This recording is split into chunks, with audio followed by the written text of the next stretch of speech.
Hello. Gabriel. Hello, how are you, Hello. Monwara? I'm good, thank you. Good evening. How are you? I'm good, thank you. Good. Sorry about that. I was just struggling a little bit. I'm very new to Restream, but getting there, getting there. Really good to have you here today. It's really good So, to be here.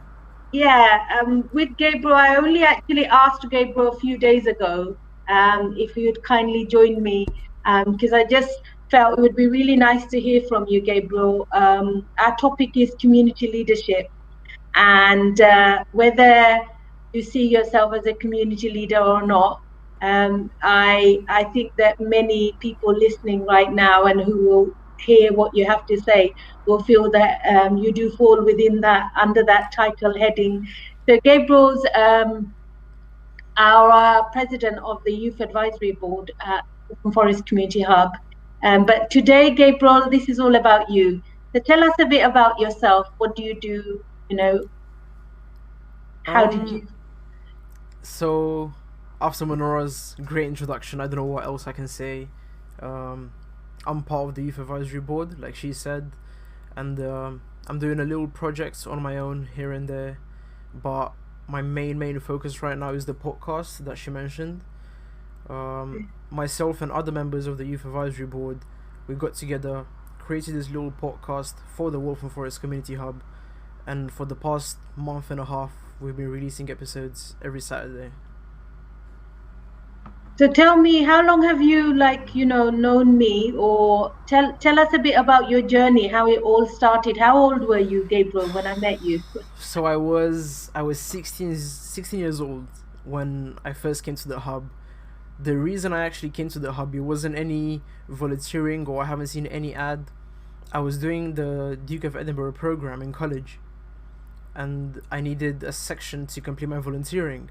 And the leader, Tracy, at the college, she suggested I do volunteer at the Waltham Forest Community Hub. It was close to the college, it was really convenient, so I thought that was, the best that could happen to me. I couldn't ask for anything better. So I went to the hub. Um, the very first time, actually, I went to the hub in Priory Court, and I've been volunteering there for a few months before coming to the hub in the village. So mainly how it started, I started volunteering to complete my Duke of Edinburgh section. There wasn't many activities I had in mind or any long-term plan, any goals to look up to in my volunteering. And an opportunity with London Youth appeared for us to start our own campaign, and I took lead of that, and other volunteers, myself and 11 other volunteers, I want to say, we started a campaign to raise awareness towards homelessness.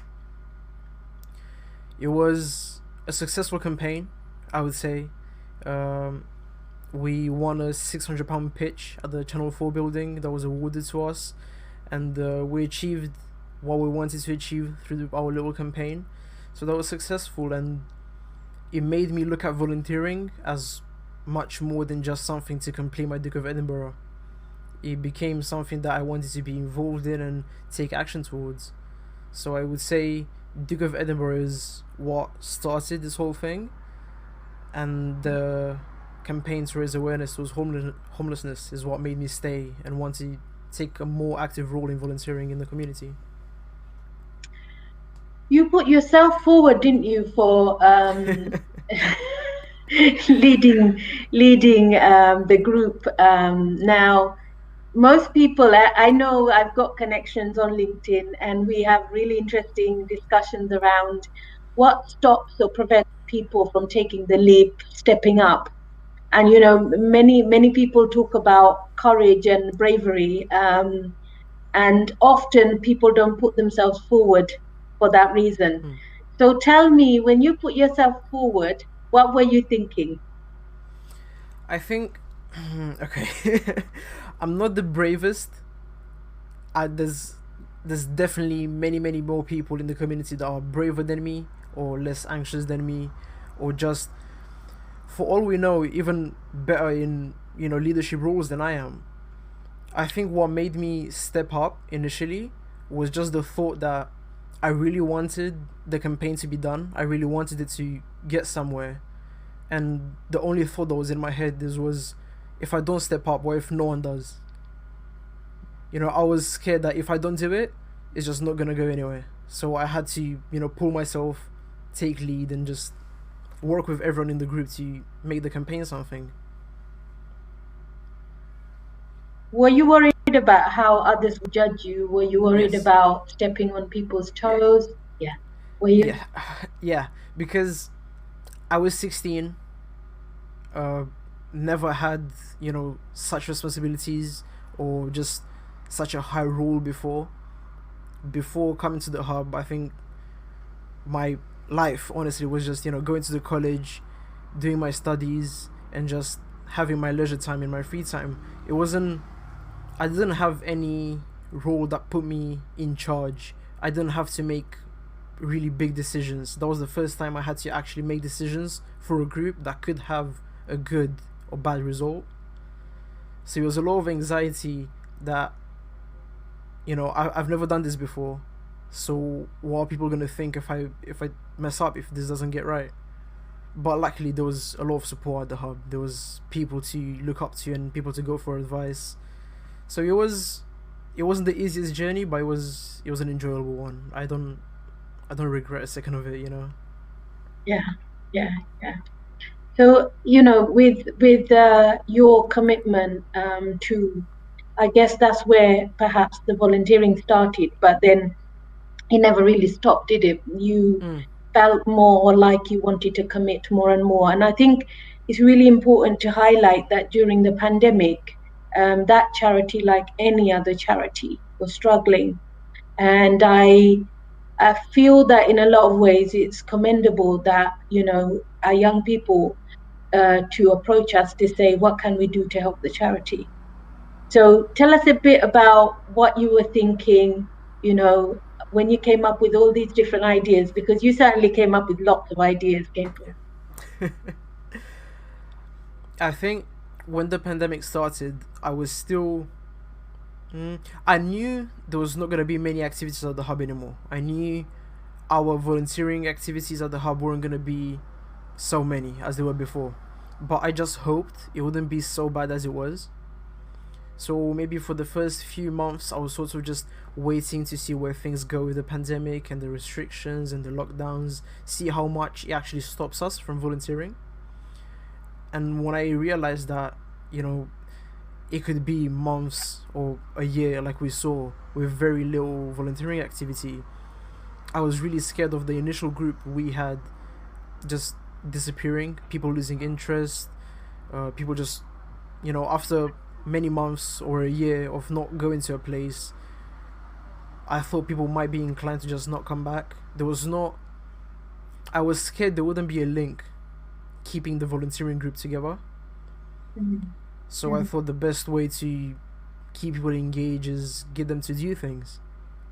So I had to start thinking of different ways, like, what could we do over the internet to keep in touch, to make sure, apart from just volunteering at the hub and doing our activities at the hub, just make sure everyone's okay, everyone's coping, how is everyone doing. That was the first step. And then the next step was to keep people engaged in the charity and to keep people want to volunteer, even through the pandemic. So I think the podcast was perfect. We could get a few young people, sit down in the room for an hour or two with their friends, with people they know, talk about things they want to talk about. It was something hard for people to turn down, So I reached out to the group. Some of the people were interested. We went online, we talked a lot before actually starting the podcast. There was a lot of, even from myself and from the group, there was a lot of anxiety on starting the podcast because none of us have done interviews or anything like that. Public speaking wasn't any of our strong suits. So there was a lot of preparation. We had to give ourselves, the reassurance that it's going to be okay, that we can pull through this. And like we saw now, we've already released 4 episodes of the podcast and it's going well, and then people want more. We took a break now with Ramadan, and there's people texting the podcast group chat on WhatsApp saying, when can we start recording again? That's So it brilliant. started with, you know, people being really anxious and being like, oh, do we really want to do this? What if it goes bad? To people just not having enough of it. People don't want to stop now. So I think it turned into a really great thing. It turned into a good thing. It's really interesting, isn't it, that you put the emphasis on sometimes we over evaluate or presume that something has to be perfect before it starts, but it doesn't really, does it? So, what has been your biggest learning in this teamwork that you have obviously been working really hard on? I presume a lot of energy has gone into it, a lot of time. Yes. What's your biggest learning? So, just like you said, things are not going to be perfect, is, I would say, one of the biggest things we had to overcome, because there's already many, many successful podcasts out there. There's people that are very successful with this. So, when you start a podcast, you're you look up to those people. You think my podcast should be like that podcast. That's the standard I should work towards, which is true. It's a very good ambition, but realistically, for a group of young people that have never created a podcast and have barely done any public speaking ever, it's unlikely that the first few episodes of our podcasts are gonna be like the podcasts that reach thousands of views. So I think that anxiety that, oh, we're not gonna do well, so we need to make this as perfect as we can, that was a really, really big thing to overcome. And it wasn't really, it was more of a mental thing.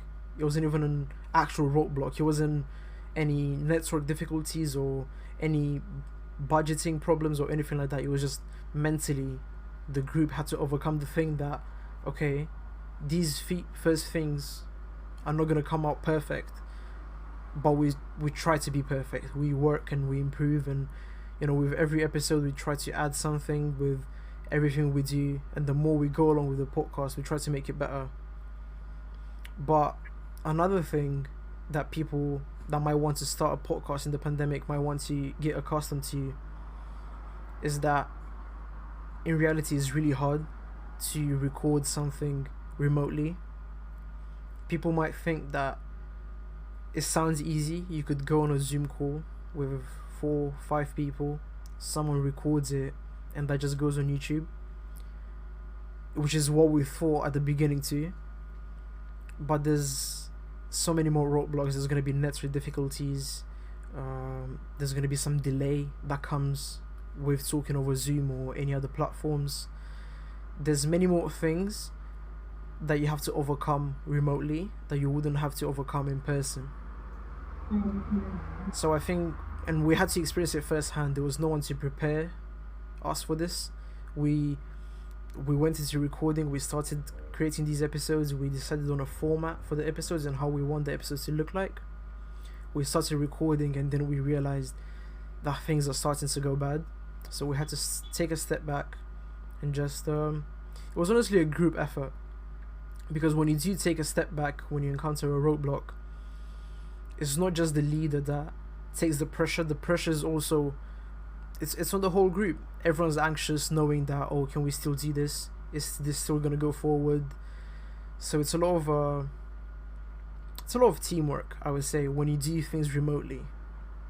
Yeah, you absolutely, and you would think as well, the confidence and the anxiety rubs off on each other, doesn't it? When you're Yes. anxious, and Yes. and the language you use as a team, as a group, it does make everyone else anxious. When you are confident and excited, now looking at the journey, going back to how far you've come in the last, just only in the last 1 year, even the last few months when you've been doing the podcast, it's been quite a transformational journey for yourselves. um, what kept you motivated to, why is it that you still wanted to do it even though you were coming up against so many obstacles? What made you feel like, I really want to do this, I need to do this? Um, I don't think it's a tangible thing that I can put my hands on it and be like, this is the one thing that kept me going. Mm. It's more like I say, as though the need for this to work, because when you invest a lot of time into a project, podcast or whatever project it may be, when you get a team together, you inspire people to take action towards this project that you have going. You put time into it, maybe even put money into it. After all of this, no matter what you encounter, you want the project to come to an end. You want it to work. So I think that's the biggest thing that kept me going, is once we started this, we got everyone involved. Everyone wanted to work, so I wanted to work too. So it's also like a fuel that keeps you going. It makes you want to be ambitious. It's called drive, Gabriel. It's called drive. It is the drive, yes. It's absolutely. When you want something to work, I think the roadblocks are not going to stop you. I don't think there's something that can stop you. If you have the right team behind you, and if you have the drive to get the project to an end, the project is going to be successful. Well, tell us a little bit about the team members. I know, I have to mention the two girls, Tasnim and Maria, because I have seen them in action and they have been amazing interviewing. So tell me a bit about, maybe what would be interesting is your initial perception when you met them, and to how far you've come now would be really interesting. Okay, you remember? Yes, I remember. Of course I remember. Okay. So, I think everyone, apart from Omar does marketing for the podcast, and he's also in most of the episodes. So he's a voice in the podcast, and he also does marketing for us. He posts on social media, and he just markets all the episodes before release. When all the volunteers from the college that I came to the hub, Omar was an existing volunteer for a very long time. I don't know how many years he's been there, but I know Omar was an existing volunteer, and he was the closest thing we had to us that wasn't staff. So there was the staff members that we didn't know yet. We didn't know what the atmosphere was like. And Omar, even though he was older than us, he was almost on our level, because he was also a volunteer just like us. And when we came to the hub, we were put in the same place with him. But for he's not that old, He's not that old. He's very close to your age. He's only a few years older than us, but yeah. And myself and the two co-hosts of the show, Tasnim and Maria, and our fourth voice on the podcast, Zach, we all came from Leighton Sixth Form College for the same reason, to tick off the volunteering for our Duke of Edinburgh program. So it was a lot of team bonding that was going on. We sort of knew each other from the same college, but I don't think any of us were friends like we are now before coming to the hub. So I remember all the awkwardness that was initially there, to have to work so closely with people you barely know.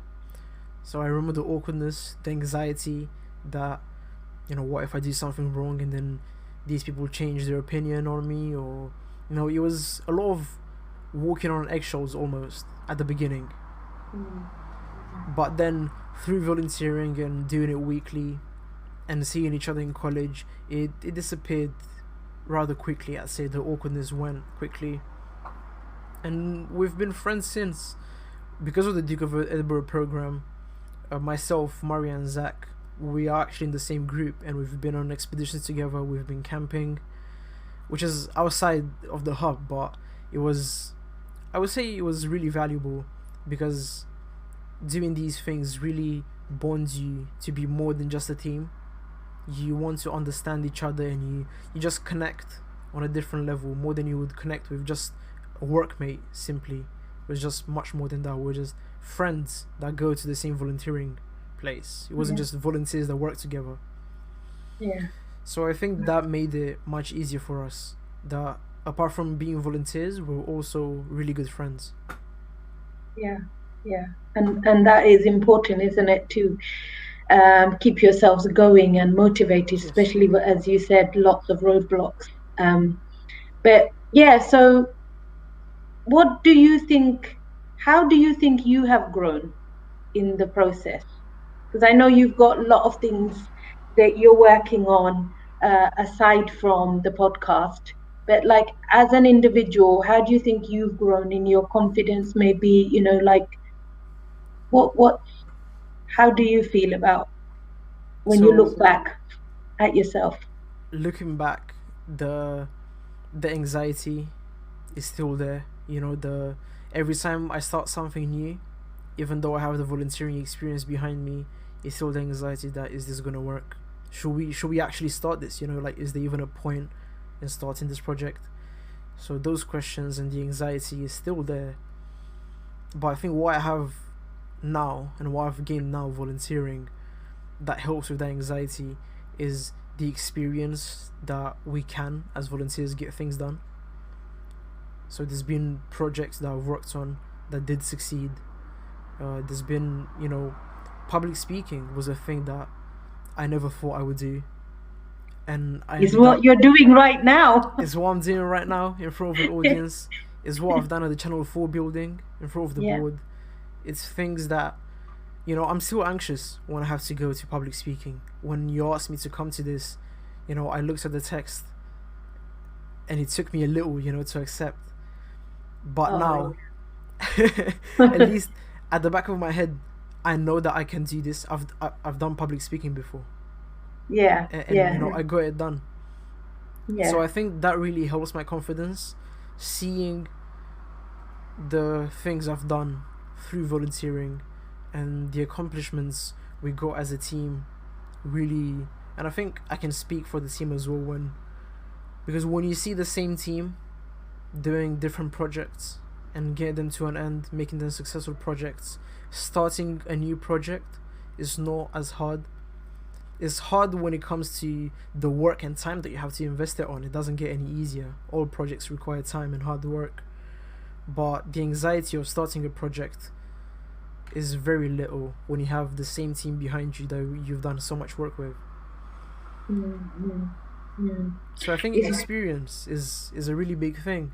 The more experience you get in the field, and it's what I've learned, it's experience doesn't help with anxiety or solving roadblocks, but it shows you that you can get things done, and that it shows that you should start projects and you should aim to do things, because you have the experience and you proved it to yourself that you can.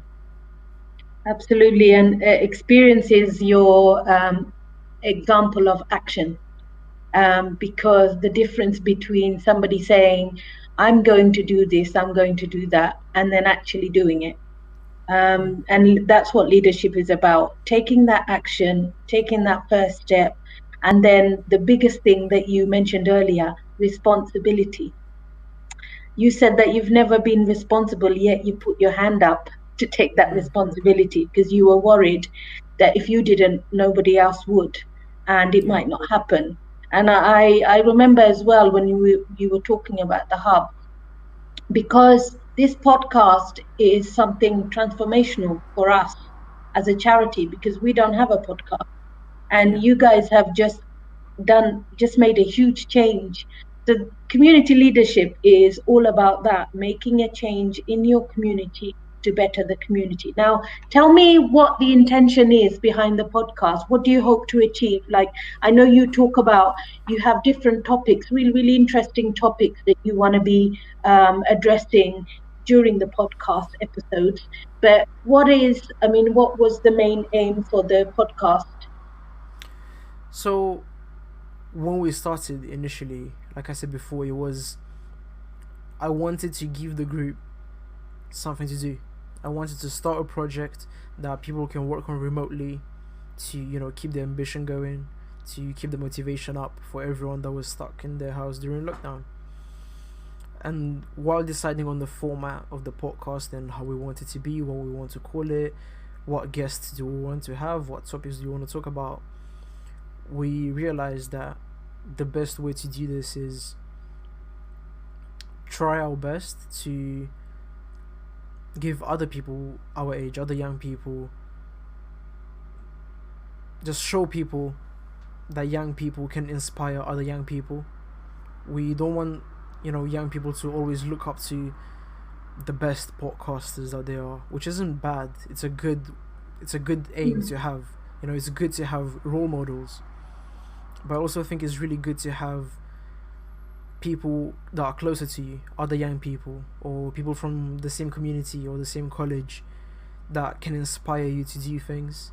I think it's really inspirational for young people, see other young people take on such big projects, creating a public podcast, doing public speaking, which many young people struggle with. So what we wanted to do with the podcast is inspire other young people. That was one of the goals. And showcase the things in the local community. We want to interview community leaders in Waltham Forest. We want to showcase the work they do. We want our audiences to see their accomplishments, to see what they've done, and even talk about how they could get there, how to pursue a similar career or similar projects. So to put it in a nutshell, I'd say that the podcast aim is to inspire other young people and to showcase the achievements of the community. We've got, absolutely. We've got Cyber listening, and she's just said she enjoyed being a guest. So you interviewed Cyber and Sunita on mental health, emotional well-being and creativity, which was really, really interesting. That was a really interesting topic, especially in light of the fact that we are in a pandemic and many people's mental health and well-being has been affected. And one thing I find I think it's a really relevant point that you made about sometimes people find it hard to get started. And this is not just relevant to young people, but anybody. People find it hard to get started when they are measuring themselves up to somebody who might be 20 years ahead of them, right? Yes. So when we are trying to compare ourselves or measure ourselves to that level or that quality or standard, that could sometimes be the reason why we don't actually get started. So if I am, for example, if I am going to be making something, an artwork that I may have practiced for 20 years doing, the quality of what I produce is going to be very different to a young person who may have never have done it. So it's a really, really valid point and important point. And Gabriel, you'd be surprised. So many people I talk to who say that is the reason why they never get started, because they're worried it won't be quality enough. You know what? Most of the stuff I've done in my life, I've never done before. I just feel like, what's the worst that can happen? You get started, you make mistakes, and you learn from them and you improve. Exactly. Yeah, I agree. Continuous improvement. Yeah, go on. I was going to say that it's great to look at the people that, like you said, have years of experience in the field and that are successful in whatever field people want to success in. But it's also unfair to compare yourself when you start to someone that has 10, 20 years of experience in the field. It's not really gonna work. It's not beneficial for your mental health and for your ambition because it's not realistic. You're setting yourself up to very unrealistic standards. Because when people look at very successful people that have successful podcasts or successful careers in certain fields, they see themselves as they are now successful. But those successful people, there was a time when they were 18, 19, 20, and they started somewhere. Like other young people that want to start projects, and just everyone that is successful didn't start off as successful. And no one's gonna start being successful overnight. When you start something, it's gonna be, it's gonna showcase your current skills, and you just have to build up on it. I think that's what makes people successful, the ambition to build up on your skills. Yeah, that's a lot of wisdom for an 18-year-old, Gabriel. I want you to re-listen to what you just said today. That's a lot of wisdom for an 18-year-old, because it's so true. And you're smart that you started at 16, because many people don't even get started at 30s, in their 30s and 40s, precisely for that reason, because they're measuring themselves up against someone else or something else.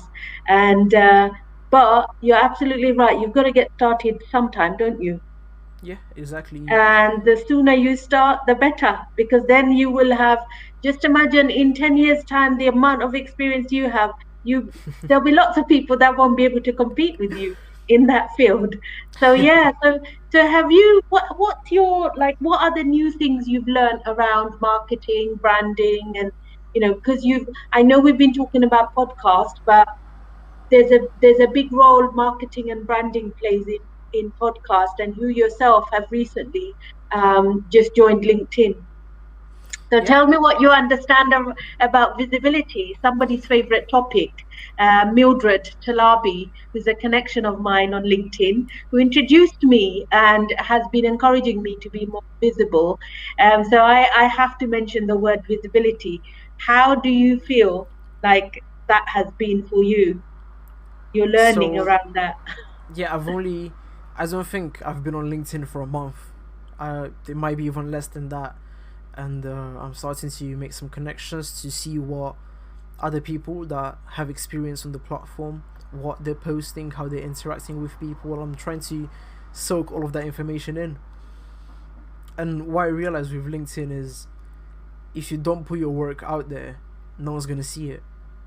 You could be, an incredible leader, you could be an incredible artist or producer, or you could just be a very hard-working person, maybe even have really successful projects or careers behind you. But if you don't make that known, and if you don't put yourself out there, if you don't give yourself visibility, like you said, it's not really gonna take you anywhere. It can only take you so far. Networking and visibility really take your career that further step that many people need, and I think that's where LinkedIn comes in, and it's so useful.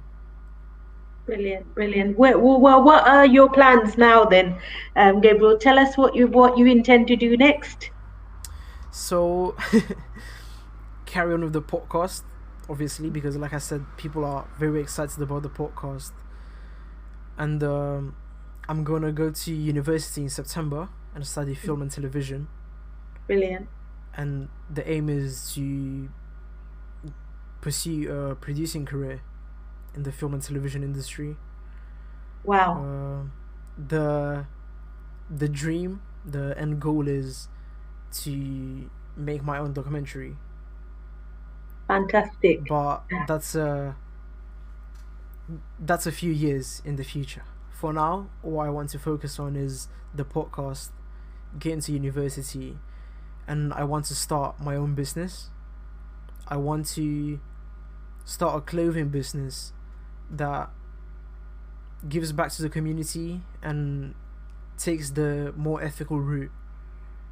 I want to get people to have vintage used clothing in really good condition, which is going to be much cheaper prices than the retail of branded clothing, and also give back the community, donate some of those clothes to homeless charities, and it's gonna also help the environment.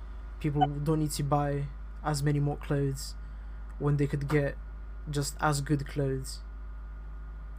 I am so excited for you, Gabriel. You've got such brilliant plans, and I can really see all of what you're doing and what you will be carry on doing. Picking up all that experience is really gonna give you leverage when you start your university course. It definitely give you're gonna have the upper hand. In fact, I suspect there might be a module or two you end up teaching. I'll tell you a story actually. Yes, when I started youth work, and then I went on my first youth work course, and it was only a level 2 youth work, and the teacher said to me, when it came to the safeguarding module, she said, Monwara, can you run the lesson for me? And I ended up running the lesson. So I suspect that is definitely going to be something that's going to happen to you. But yeah, so I'm really, really inspired by some of your ambitions. Thank you. You say dream, but it will come true, because the thing that you have really highlighted today to me, and I think to anybody else listening, is that you have that drive to want to make that change. And having that drive is absolutely essential to get started. And like you said, all about action. And if you don't do it, nobody else will. That is a key trait of leadership, taking on that responsibility that nobody else is willing to take. Just wanted to quickly Yeah. wanted to ask you just to share two tips, because we're coming to the end now. Okay. We've been talking for longer than I expected. I did say half an hour, but it's nearly 40 minutes. Don't know where the time flew, but It just doesn't two. feel like 40 minutes. Yeah. Does it? No, it's nice. And this is the thing I said to you before, it's just a conversation. Yeah. And, just be nice to hear what your learnings and what listeners can benefit from. Because anybody listening to you right now, the reason why I have gone live is to inspire people and to encourage people through the conversations that we have. So I just wanted you to share two practical tips for anybody listening who wants to make a change in their community. Two things you would advise them. If somebody wants to make a change, how would you advise them? So the very first thing would be do it. Just set your mind to what it is you want to change, what it is you want to achieve, and just start doing it. Many projects and many people put off potential very successful projects because they don't just start it. You know, the I would say from the experience I've had at the hub and the projects we've done, that the hardest part in a project is starting. Mm. After you decide what it is you want to achieve and you start the work, then everything is just gonna, you're just gonna flow. You're gonna go into work mode and you're gonna get the work done. So the first step for everyone would be to set your mind clearly on what you want to achieve. It could be a very small thing or just a really big thing in the community. Whatever it is you're passionate about, set your mind on it and start doing it. And the second tip would be network properly and get a good team behind you, because leadership skills and drive and ambition will only take you so far if you don't have a team to work with. So getting to know the right people in your industry or whatever it is you want to do, and setting up a team based on trust is a really important thing. Having a trustworthy team is priceless when you want to do anything. It doesn't need to be charity or podcasting or film. If you have a team that you can rely on, that's invaluable. You used one of my favorite words, trust. Because I asked you that question before, like what kept you going? And I have to say that some of the biggest challenges I've taken, community leadership wise, the Walthamstow Village Festival, which I kind of coordinated and led on in 2014, was a huge mammoth task. And I have to say, what kept me going was the trust of the local businesses, the trust of the community, the trust of the team that I could do it. So it's fantastic having you and listening to some of your insight into community leadership, Gabriel. Thank you very much for joining me today. I hope our Thank you for listeners, having me. thank you. I hope our listeners found it interesting. I'm going to continue this, and Gabriel, maybe one day soon, maybe a few months' time, when you have elevated even further and excelled in yet another project, we could have you back and you can talk to us again about Gladly. leadership. Thank I'll come you. on with pleasure. You just have to invite me and I'll be here. Thank you, Gabriel. Take care. Thank Have you, a good Monwara. evening. You Thank too. you. Take